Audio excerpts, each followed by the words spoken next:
রাধে রাধে, জয় ভগবান কৃষ্ণ, জয় মা কালী। নমস্কার বন্ধুরা, আজকের নতুন পর্বে আপনাদের সকলকে জানাই আন্তরিক শুভেচ্ছা ও স্বাগত। বন্ধুরা, আশা করি আপনারা সবাই ঈশ্বরের আশীর্বাদে ভালো আছেন, সুস্থ আছেন। আজকের এই পর্বের বিষয় হলো 2026 সালের 1432 বঙ্গাব্দে চৈত্র মাসের অমাবস্যা, বছরের শেষ অমাবস্যা কবে অনুষ্ঠিত হতে চলেছে। জেনে নেব পঞ্জিকা অনুসারে তার সম্পূর্ণ সময়সূচি, অর্থাৎ অমাবস্যা তিথি কখন শুরু কখন শেষ, অমাবস্যার নিশি ও ব্রত উপবাস কবে পালিত হবে। এই দিন গঙ্গা স্নান, দান এবং অমৃত যুগের সময় জানবো। এছাড়াও জেনে নেব বছরের শেষ অমাবস্যা, চৈত্র মাসের অমাবস্যার দিন শাস্ত্র অনুসারে কি খাবেন, কি করবেন এবং কি নিষেধ রয়েছে। এই সবকিছুই জানবো আজকের এই পর্ব থেকে। পঞ্জিকা অনুসারে চৈত্র মাসের কৃষ্ণপক্ষের শেষ দিনটিকে চৈত্রী অমাবস্যা বলা হয়। অমাবস্যা হলো এমন একটি পবিত্র সময় যখন চাঁদ অদৃশ্য হয়ে যায় এবং বায়ুমণ্ডলে একটি বিশেষ আধ্যাত্মিক শক্তি প্রবেশ করে। সনাতন ধর্মে প্রতিটি অমাবস্যাই তাৎপর্যপূর্ণ, তবে চৈত্র মাসের অমাবস্যা পূর্বপুরুষদের কাছে প্রার্থনা, স্নান, দান এবং আত্মশুদ্ধির জন্য বিশেষভাবে শুভ বলে বিবেচিত হয়। এই তারিখটি পূর্বপুরুষদের প্রতি কৃতজ্ঞতা প্রকাশ এবং তাদের আশীর্বাদ গ্রহণের জন্য একটি অনন্য সুযোগ। এই দিনে ভক্তি ও নিষ্ঠার সঙ্গে করা তর্পণ, শ্রাদ্ধ ও দান পূর্বপুরুষদের আত্মার শান্তি বয়ে আনে। শাস্ত্রে বলা হয়েছে যে যারা অমাবস্যার দিন তাদের পূর্বপুরুষদের স্মরণ করেন এবং তাদের যথাযথভাবে পূজা করে, তারা পূর্বপুরুষদের পাপ থেকে মুক্তি পান এবং তাদের জীবনে সুখ সমৃদ্ধিতে ভরে ওঠে। চৈত্র মাসকে নববর্ষের সূচনা বলা হয়, তাই এই অমাবস্যার তাৎপর্য আরো বৃদ্ধি পায়। চৈত্রী অমাবস্যার দিন পূজা করার পদ্ধতি। চৈত্র অমাবস্যার দিন সকালে ব্রহ্ম মুহূর্তে ঘুম থেকে উঠে স্নান করুন।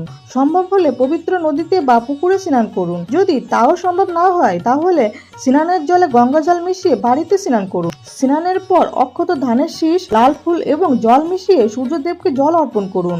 তারপর দক্ষিণ দিক মুখ করে পূর্বপুরুষদের উদ্দেশ্যে জল অর্পণ করুন।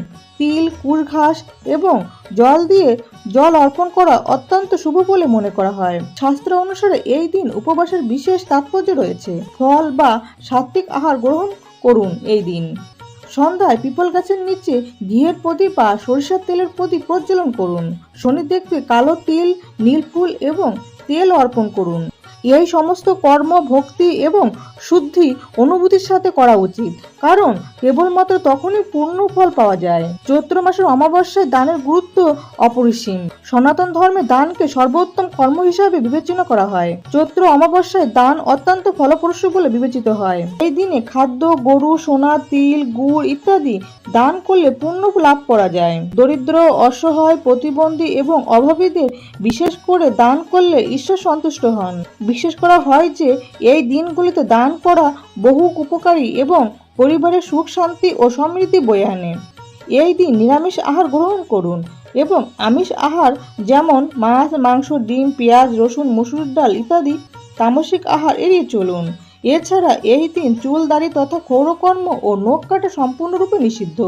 নতুন কাজ শুরু করা, পরনিন্দা, পরচর্চা, মিথ্যা কথা বলা, ক্রোধ, ঈর্ষা থেকে দূরে থাকুন। তবে বন্ধুরা, আপনি অমাবস্যার উপবাস পালন না করলেও এই দিন তামসিক আহার যেমন মাছ, মাংস, ডিম, পেঁয়াজ, রসুন, মসুর ডাল ইত্যাদি আমিষ জাতীয় খাবারগুলি ভুলেও খাবেন না।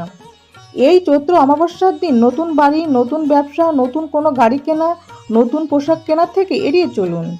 বন্ধুরা, এবার আমরা জেনে নেব এই বছর অর্থাৎ 2026 সালের 1432 বঙ্গাব্দে বছরের শেষ অমাবস্যা তথা চৈত্র অমাবস্যার সম্পূর্ণ সময়সূচি পঞ্জিকা অনুসারে, অর্থাৎ অমাবস্যা তিথি কতক্ষণ থাকবে, অমাবস্যার নিশি ও ব্রত উপবাস কবে পালিত হবে, গঙ্গা স্নান, দান এবং অমৃত যুগের সময়সূচি। এই বছর অর্থাৎ 2026 সালের 1432 বঙ্গাব্দে চৈত্র অমাবস্যা পড়েছে 19 মার্চ 2026, বাংলার চৌঠা চৈত্র 1432 বঙ্গাব্দ বৃহস্পতিবার।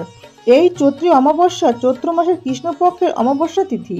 অমাবস্যা তিথি আরম্ভ হবে 18 মার্চ 2026, বাংলার 3রা চৈত্র 1432 বঙ্গাব্দ বুধবার সকাল 7:47 থেকে এবং অমাবস্যা তিথি সমাপ্ত হবে 19 মার্চ 2026, বাংলার চৌঠা চৈত্র 1432 বঙ্গাব্দ বৃহস্পতিবার সকাল 6:58। অমাবস্যার ব্রত উপবাস পালিত হবে 19 মার্চ 2026, বাংলার চৌঠা চৈত্র 1432 বঙ্গাব্দ বৃহস্পতিবার। চৈত্র মাসের অমাবস্যার নিশি পালন পালিত হবে 18 মার্চ 2026, বাংলার 3রা চৈত্র 1432 বঙ্গাব্দ বুধবার। চৈত্র অমাবস্যার দিন গঙ্গা স্নান ও দানের সবথেকে শুভ সময় থাকতে চলেছে 19শে মার্চ 2026 বাংলা 4ঠা চৈত্র 1432 বঙ্গাব্দ বৃহস্পতিবার দিবা 6টা বেজে 58 মিনিট গতে শেষ রাত 5টা বেজে 43 মিনিটের মধ্যে গঙ্গা স্নান ও দান আদি। এই দিন অমৃত যুগের সময় থাকতে চলেছে রাত্রি 12টা বেজে 46 মিনিট গতে 3টে বেজে 5 মিনিটের মধ্যে।